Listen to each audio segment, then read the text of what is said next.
There's a lot of ways eventually, especially as you start making income, revenue, profitability, there's a lot of things your business can do to support you and your family and take care of you, as it should. And it is always you who isn't getting the paycheck. That's a mindset thing. That's that scarcity and fear. I think we've covered why people end up there. So how do they get out of it?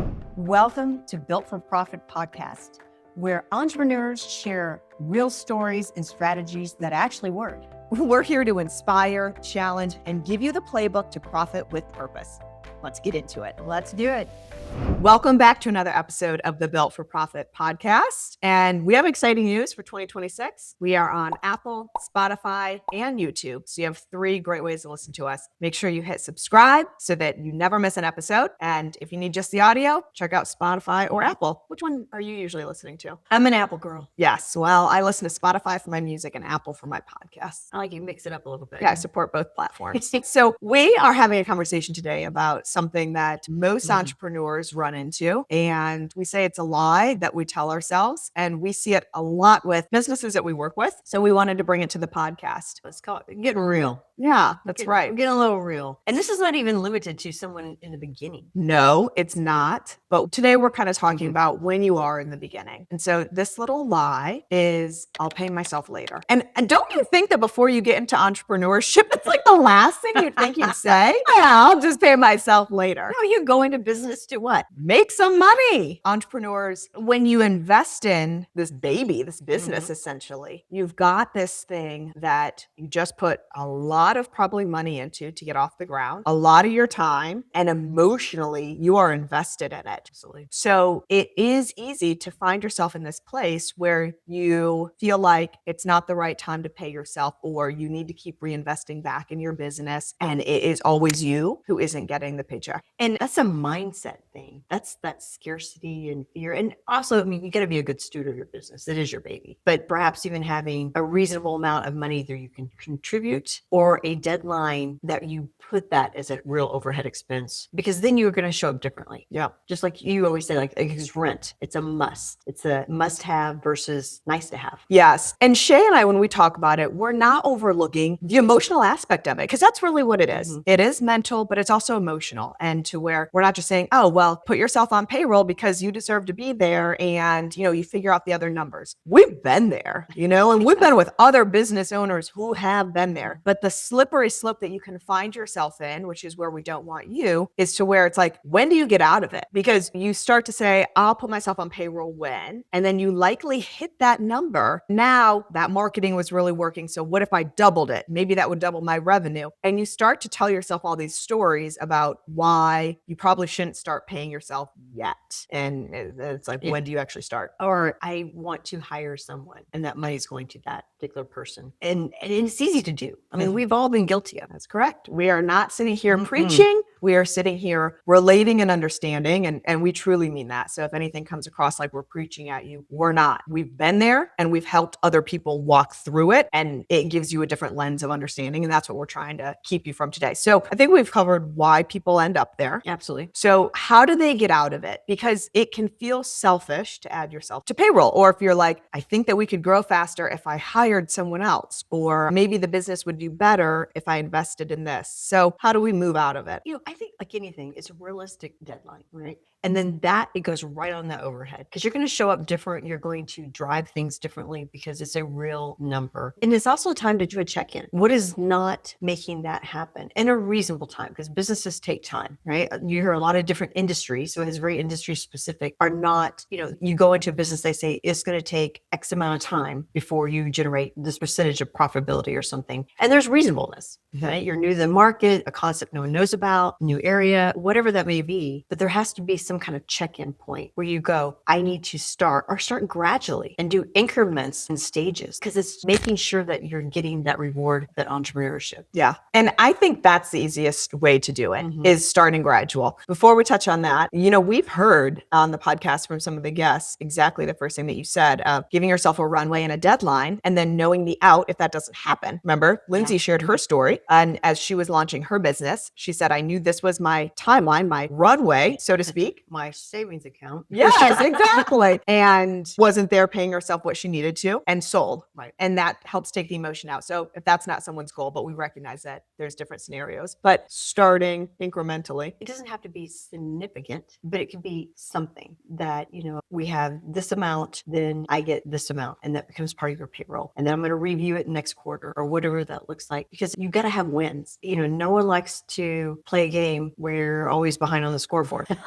No. All right. I've done those games. They're not very fun. And then also let's just be real. The conversations you have when you start a new business, they go, hey, how's your business going? It's going great. Or you go home and you're talking to your significant other and you're not bringing anything in. And they see maybe the savings account going down or the money that was in it. Like, how are we doing? Those are not fun conversations. Those are not things that light people up. So we just want to get ahead of the curve. And even going and knowing that it may be this long before I can actually draw X amount of dollars. And then I'm going to scale it up and setting expectations with people and yourself. What's reasonable? Yeah. I know a lot of entrepreneurs have that one story where they put the shingle out open for business and people are lined up around the block. We haven't heard it yet on the podcast, but I'm sure that person's out there. Yeah. Right? So it's just setting those reasonable expectations, because then it's not a Debbie Downer. Yes. And the reality is, if you're listening, you can probably relate to this. We've all gotten a bill that we weren't expecting. Yeah. There's a city license suddenly that you have to pay, or it was a pretty cold winter and the utility bill is much larger than you were expecting, whatever it looks like. And you find a way to figure it out. So if you, in a positive way, take that same mentality, because lots of times business owners feel like they don't have the extra money yet. They're like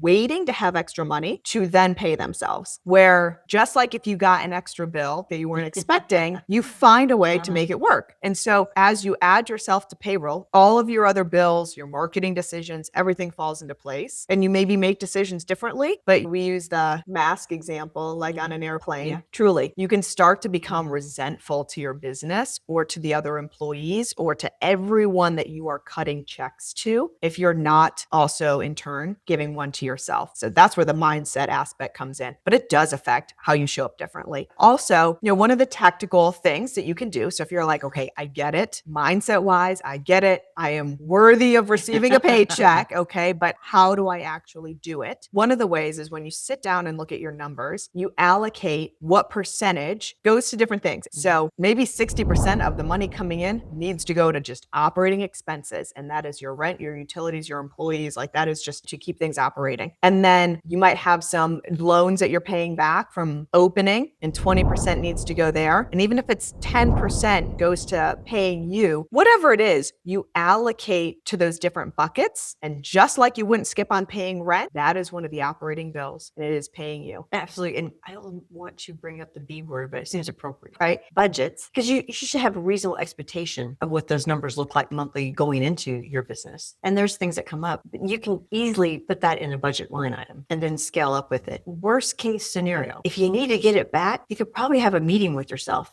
Yeah. And because I know you're putting that money in your business as a loan, right? And paying yourself reasonable interest. So maybe some of the money coming back out, right? It's not considered income, right? It's your investment. Just being strategic about it, but having that business start taking care of you and your family, because that's one of the advantages of being in business. There's a lot of ways eventually, especially as you start making income, revenue, profitability, there's a lot of things your business can do to support you and your family and take care of you, as it should. That's the whole reason you probably went into business, is to do something significant for you, your significant others, as far as time and money goes. Yeah, absolutely. And the last thing that I want to say on it is people use that same excuse, reasoning, maybe is better language for anything when it comes to saving, giving, or paying yourself first. It's always, I'll do it when. And, if you can't manage money on a small level, then you're not going to be able to manage on a large level. And I don't mean that to come across negative. So it's the same. Even if when revenue is low, if you can't find it to pay yourself, then it's not suddenly going to